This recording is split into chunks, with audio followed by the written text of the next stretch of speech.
Hey guys, what's up? Hope you guys are having a great day there. And thank you so much for all your support, your views, comments. Really appreciated that. Without you, I wouldn't be at this stage talking to you, performing for you. So, today's question, why did I end up choosing jazz music? I'll answer to that question soon. I'll play a small intro now and then we'll start.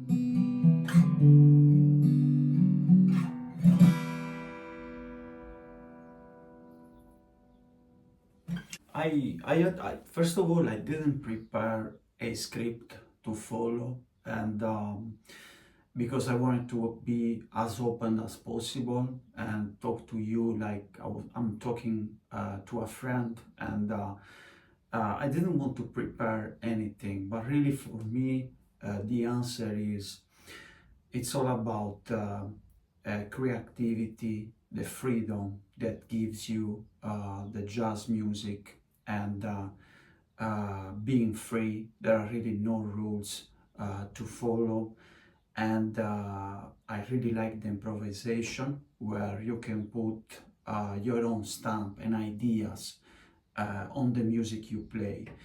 And I always had this energy inside me that I like to put in the instrument, in each and every instrument that I play, and jazz really gives me that opportunity. So that's why I love this music so much. And but that doesn't come cheap, of course. You need to study a lot, especially the technique, and listen a lot of jazz music in general. So let me now go back in time and tell you I ended up listening to jazz music and then playing.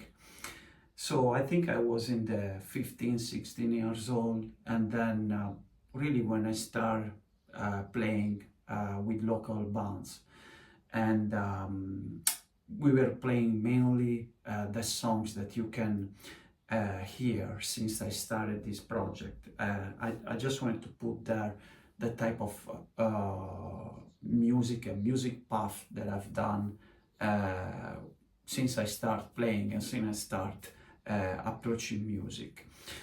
So all about Guns N' Roses, Pink Floyd, Eric Clapton, all of this kind of music. As I said, you go back to my videos and you can see what I was playing back there. Let me tell you something as well. I apologize in advance. English is not my first language, so you can hear some mistakes here and there. As I said, I didn't prepare any script, and even in the pronunciation of some of the names, so I apologize for that. So I was mainly listening to this pop music that was going on that time, progressive rock and all of this stuff. My dad was more into soul music, some fusion as well. And I remember he used to listen a lot to a US group, Steely Dan, and used to have a live played in Chicago with some wonderful musicians, Paul Chamber, Larry Carlton, Chris Potter, all of these wonderful players that I didn't know back then. But what I used to do, I used to play on top of these songs and put like in solos or finding the chords, etc. Remember that there was no YouTube back then. And then my uncle, my dear uncle, was listening more into jazz, especially Pat Metheny. And at that stage, I started listening to him. I was really caught by his way of play, etc. Then, as a matter of fact, around 30 minutes away from my town, by the way, I'm from Sant'Antioco, a small island in Sardinia. Sardinia is an island below Corsica, pretty much at the same level as Naples, let's say. So back then I was lucky because each and every year, and I don't know if they used to do it right now as well, there is a jazz festival there, and they started doing the 2 weeks jazz courses. And back then, I remember there was a master class from Bill Frisell.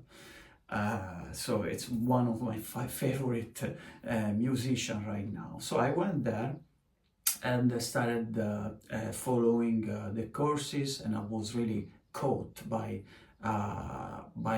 jazz. I didn't know anything about jazz, but I knew music. I knew how to read music, and so really you need some theory to understand jazz and how to play it. So I started doing the courses, and then I was caught since day one by the fact that after the courses, you usually don't see those things anywhere else. I remember my teammates or the teachers, they were staying in their rooms or going into different rooms and starting playing. So that was really something else, something amazing. So you could go there, join them, and just playing. And I was really attracted by that. And so did the first master class with Bill Frisell, and I remember that he started saying, "Oh, what do you want me to teach you? Jazz really cannot be learned in the books. You need to play it." So back then I was kind of lost by this and by his way of playing, because I couldn't understand what he was doing. But then after the courses, I went home and studied again, started studying more, listening more, still into Pat Metheny. And then, as a matter of fact, the same year, Pat Metheny was the special guest in this jazz festival. It's an international jazz festival, and he was doing the master class there. So I remember soon I subscribed to the master class. I did the 2 weeks courses, and I started really getting into this music and appreciating it more. I was really attracted by the creativity that you can have there, the freedom, the people that are really passionate and dedicated to music. So Pat did 3 night concerts there, and I remember the first one, Enrico Rava, I don't know if you know that jazz drum player, was playing with this quintet. They started, and then after 2-3 songs, Pat Metheny joined them, and he started with this synth guitar. I remember I was with my teammate there, and he started playing. I said, "Oh, is he him?" Because I always heard Pat playing on a CD, and I never saw him on YouTube. As I said, there was no YouTube around back then. And so I always thought before seeing him live that type of instrument was a keyboard. Instead was him with his guitar. And then after that, he played with some musicians, American musicians, on the second night. On the second night, he played in solo, and I think that was the best experience for me that I heard in music in my life. When he played in solo, I don't know, there were around 3,000 people there. He made all of them silent. You can't hear anything apart from him playing, and it was something unbelievable to see me live. and to hear him in acoustic. For me, in acoustic is the best musician out there on the guitar. And then after that, I went to the master class, and I remember it was in a theater. It was really packed up. There were musicians pretty much from all over the place, and he started playing and explaining why he chose jazz, for the creativity, for the freedom, and also he mentioned that for him it was really important to have a sound, and that's what I was saying to you when he played solo. He really has got his own sound, which is unique. And he was describing why the sound is important, and then he played a song alone, and he said, oh, this song is Miles Davis. I didn't hear about him before, and it was really something really beautiful. And then after that, again, back to studies, and I was really caught by what he said about Miles Davis. And he said, oh, he's my favorite musician. And I started studying Miles Davis and ordering CDs. Remember, back then, there was no way to listen to music on YouTube. So you had to go into your own catalog, which my dad has, and order the CD. So what I did, I ordered Kind of Blue, that was the CD, and the kind of song that Pat Metheny also was playing, So What? That's the title of the song. So I ordered it. After 2 weeks I got it, and I started listening to it, and it was wonderful. Every time I put Miles Davis on, I put Kind of Blue on, it's always goosebumps for me, especially when I hear the trumpet. So this is the album I'm talking about, Kind of Blue. And right now, Miles is my favorite musician ever, as well as the Kind of Blue album.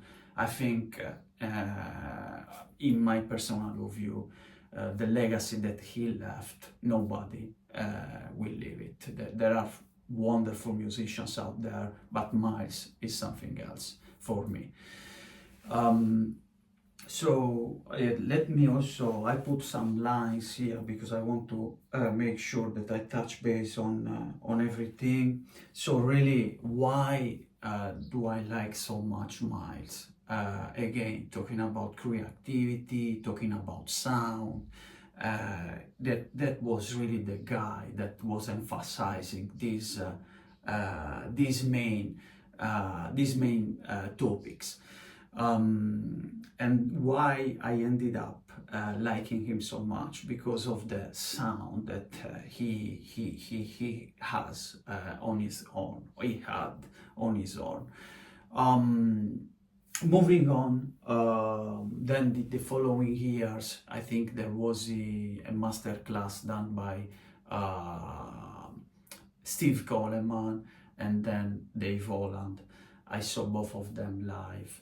Steve Coleman is it's wonderful. As you can see, I cannot find many words to describe these monsters, these fantastic musicians. But I do remember an interview done to Keith Jarrett. They were asking him constantly, what do you think about jazz? Can you describe your music? He said, well, what do you want me to say? Music cannot really be described by words, right? I can be here talking for an hour, for 2 hours, but then it doesn't make really sense. We cannot describe music. We need to play, we need to listen to music, and then this is what really music is about. Anyway, did that masterclass with Steve Coleman, really impressed me, again down to creativity. I don't know if you know him, but he's one of the best in the playing with certain tempos and rhythms. And I remember back then, he said something like during the master class, I'll play you something, and now you need to create something from these few notes that I give you. And so you will group yourself in 4 themes, and you develop something from these few notes that I'm giving you, and I'll assess you from there. And it was something like,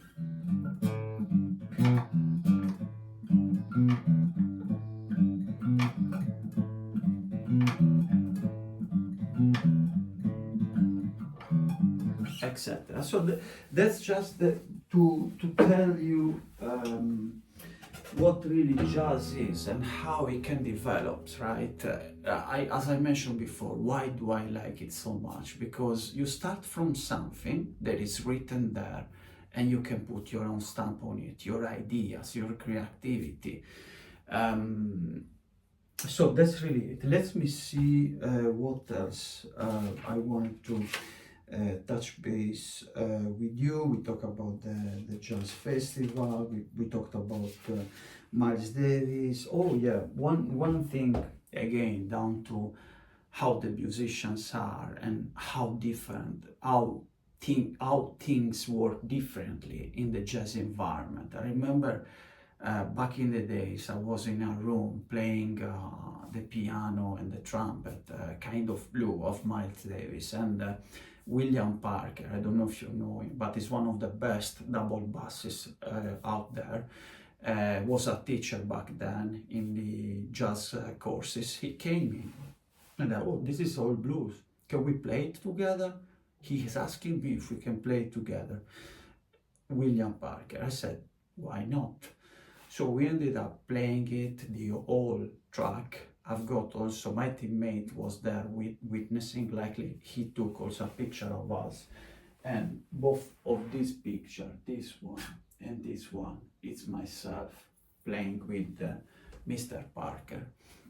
So that's why I like it so much too. If you are thinking to jump into the jazz music, why not? I think what I can tell you is once you start with it, once I start with it, you cannot leave it anymore. At least myself, I cannot listen to any other type of music or jump into another type of music. Unfortunately, it looks like I'm married with jazz music, like, right? I cannot listen to jazz music, metal music, pop music, rock music. I can't. In fact, what you saw in my videos and the path that I've done since I started playing those songs, I just looked for the chords and I played 1 day, 2 days maximum, and then I recorded and put out there because I don't listen at all this type of music. So if you are thinking to jump into it, either if you are a pianist or a guitar or you play guitar, whatever you play, there are thousands of musicians, jazz musicians out there. You can pick up one and go for it. Or if you like electronics, there are also stuff on that kind of things. Let me tell you something. You can really go from Michael Brecker to Joe Lovano, from Keith Jarrett to Chick Corea to Miles Davis to Freddie Arba, Chet Baker to John Hassel, Nils Peter Movire. There are a variety of musicians and a type of different genres of music that can really coach you. But if you ask me the best way to start, I would start from Kind of Blue, because that's really an open type of album that can really impress you and start listening to this type of music. So I'll stop there. I think the final topic is, why did I choose jazz music? It makes me really feel alive and it makes me feel free. And as I said, there are no rules there. It's down to creativity. And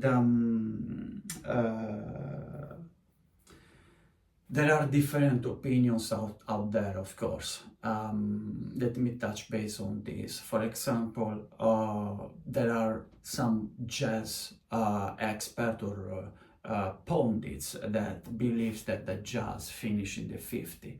The jazz finished with when Charlie Parker started playing. The jazz finished with Count Basie, with Louis Armstrong. and they include their Wynton Marsalis. For them, is not like, for me, it's not like that. The jazz evolved a lot thanks to Miles Davis and to other players like Chick Corea, Keith Jarrett, etc., Bill Frisell. And I, don't get me wrong, I love listening to Louis Armstrong and Ella Fitzgerald. From time to time I do it because I really love that type of music they do, as I love Wynton Marsalis. But I think that's what I love. That's why I love this music, because it's so variable. So I'll stop here, and I wanted to say that regarding Kind of Blue, there is really a beautiful comparison between painting and jazz music, especially in Kind of Blue. It's a note that Bill Frisell left on the Kind of Blue. I'll put down there in the comments, I'll copy and paste that so you can see it. But what I wanted to say, that it was an honor for me to talk about jazz and to have this open chat with you. And I really hope you like this video, and let me know if you have any question. Put your comments down there, and I hope you guys have a great day. Bye.